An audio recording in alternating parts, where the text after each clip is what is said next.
Graça e paz. Talvez você, como eu, já tenha sido rotulado ou se rotulado como um trabalhador na obra de Deus. Você trabalha na obra de Deus. E como trabalha? Trabalha muito. Você é um trabalhador. Só que muitas vezes nós estamos tentando agradar a Deus com o nosso trabalho.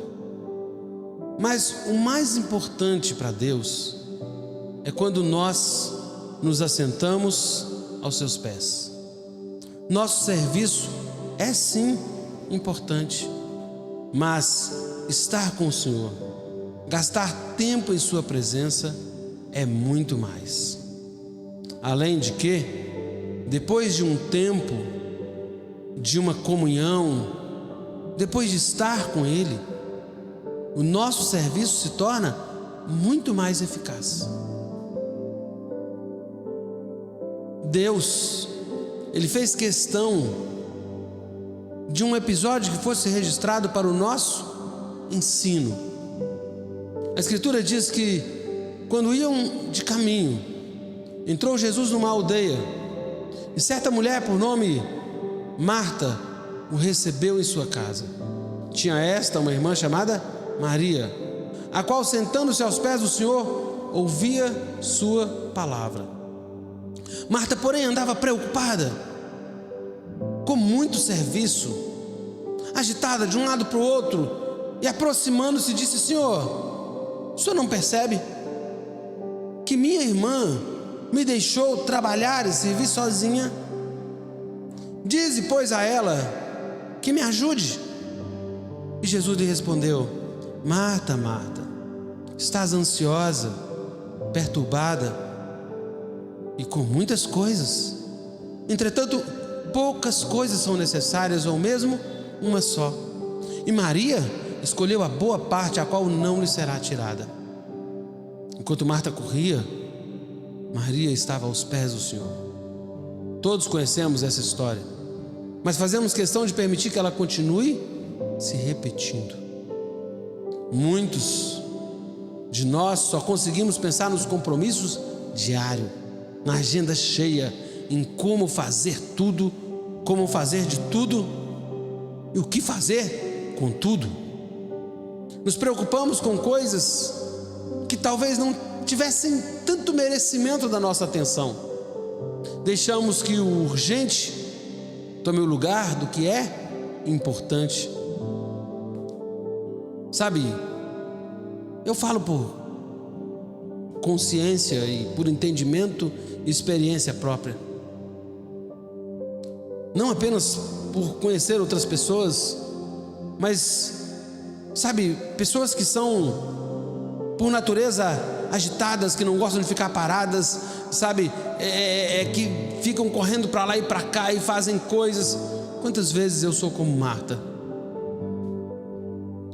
Mas o Senhor tem falado muito comigo, tem me ensinado sobre como me relacionar, como lidar nessa vida com Deus. As coisas na vida com Deus são diferentes. Sabe, desde o início da caminhada, eu aprendi que Deus entende e me ensina e me molda meu entendimento para que eu saiba que a chave de tudo é o tempo investido em relacionamento com Ele. Não é o tempo que eu gasto fazendo algo para Ele, mas o tempo que eu tenho para estar com Ele. E apesar de um temperamento às vezes mais parecido com Marta, uma pessoa mais ajustada, e muitos de nós temos assim, né? Um temperamento mais ajustado ao de Marta, por princípio bíblico. Nós temos que forçar em nosso comportamento, em nossa personalidade, em nossa vida diária, comportamento mais ajustado ao de Maria. Claro que a gente sempre tem uma recaída. De vez em quando a gente deixa de ser Maria e começa a ser Marta de novo. Mas aí nós lutamos, e precisamos lutar conosco Porque tudo que nós queremos é o melhor de Deus. Ninguém tem o direito de se desculpar dizendo: esse é o meu jeito de ser. Se Deus nos fizesse de modo diferente uns dos outros, no que diz respeito à busca da sua presença, Ele estaria sendo injusto conosco. Estaria dando a uns condições de agradá-lo e a outro não. Mas não é uma questão de temperamento, e sim de comportamento.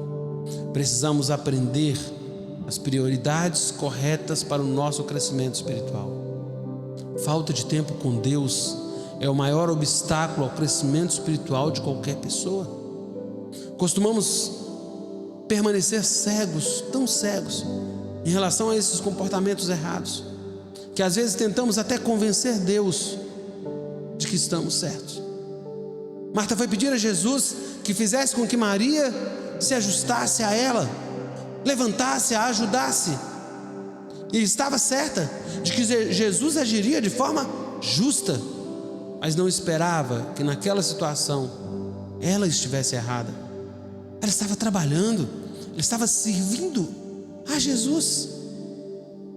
Tentar convencer até o próprio Jesus da importância da sua correria, do modo que faz a irmã de Lázaro, sabe? E nós, da mesma maneira, muitas vezes estamos errados, tentando convencer Deus e as outras pessoas do contrário. Mas as palavras de Jesus são muito fortes, são muito contundentes. Poucas coisas são necessárias, ou até mesmo uma só. O que ele estava dizendo a Marta? Que toda a nossa correria, que em toda a nossa correria, poucas coisas são realmente uma necessidade. Muito do que nós julgamos ser necessário, na verdade, não é. Olha o nosso consumismo. Nós criamos necessidades que não existem. Nós compramos coisas que não precisamos. Aí você já tem um tênis e você precisa de mais um. Você tem uma televisão de 29, você precisa de uma de 50. E a gente vai criando necessidades e elas nunca terminam. E nós nunca deixamos de consumir. E a gente tem um telefone e precisa de outro, precisamos trocá-lo por um mais moderno, precisamos de uma roupa melhor, precisamos de uma casa melhor, de um carro melhor, e o nosso ciclo ele nunca se encerra. Fazemos o mesmo quando nós falamos do nosso tempo diário. Assimilamos muita coisa que podia esperar um pouco. Parece que o mundo vai acabar em 2 dias e nós precisamos fazer todas as coisas ao mesmo tempo. E nós precisamos, correr e resolver todas as coisas. E aí o resultado não acontece. Nós entramos em um estresse, em um tempo de degradação, uma falta de poder espiritual. A presença de Deus é um refrigério e nós devemos cultivá-la com dedicação. Jesus declarou: poucas coisas são necessárias, ou mesmo uma só. Com esta frase, Ele na verdade está dizendo: enxugue a sua agenda, diminua os seus afazeres. A maioria dos seus compromissos não são assim tão importantes. E se tiver que escolher uma única coisa para fazer, se você tiver que escolher uma única coisa para fazer em toda a sua vida, fique na minha presença. Não quero dizer com isso que você deva parar de trabalhar, deixar as suas responsabilidades. Estou falando de coisas que não precisam necessariamente acontecer naquele momento. Por que a gente precisa empreender e gastar tempo em determinadas coisas todos os dias? Será que precisamos mesmo dessa rotina que nós temos tido? Muitos de nós precisamos, às vezes, sair da caixinha, nos divertir, fazer coisas fora do nosso contexto de trabalho, muitas vezes. Mas será que não dá para investir um tempo maior na vida com Deus? Precisamos nos questionar sobre muitas coisas que fazemos, mas o fato é que, se nós tivéssemos que fazer, se nos restasse a opção de fazer uma única coisa, uma única atividade em nosso dia, a mais importante, a verdadeiramente importante, a grande necessidade deveria ser estar aos pés do Senhor.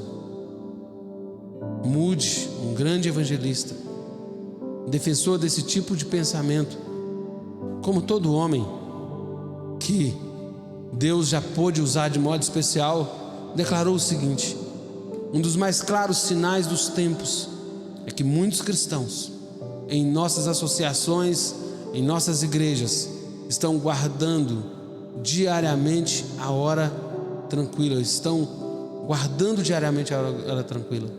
Nesta era de correria, incessantes atividades, precisamos de algum chamado especial para nos retirarmos e nos colocarmos a sós com Deus por um tempo, todos os dias. Qualquer homem ou mulher que assim proceder não conseguirá passar mais que 24 horas longe de Deus. Moody chamava o seu momento devocional, a sua hora diária, de a hora tranquila. Mesmo que a nossa vida se resuma em correria, em muita coisa, em muitos afazeres, deve haver um momento quando nós consigamos desacelerar para estar a sós com Deus. Sua vida devocional, a sua hora tranquila. Se você vive agitado, seu coração agitado, que todos os dias você tenha uma hora tranquila aos pés do Senhor. Deus te abençoe, em nome de Jesus.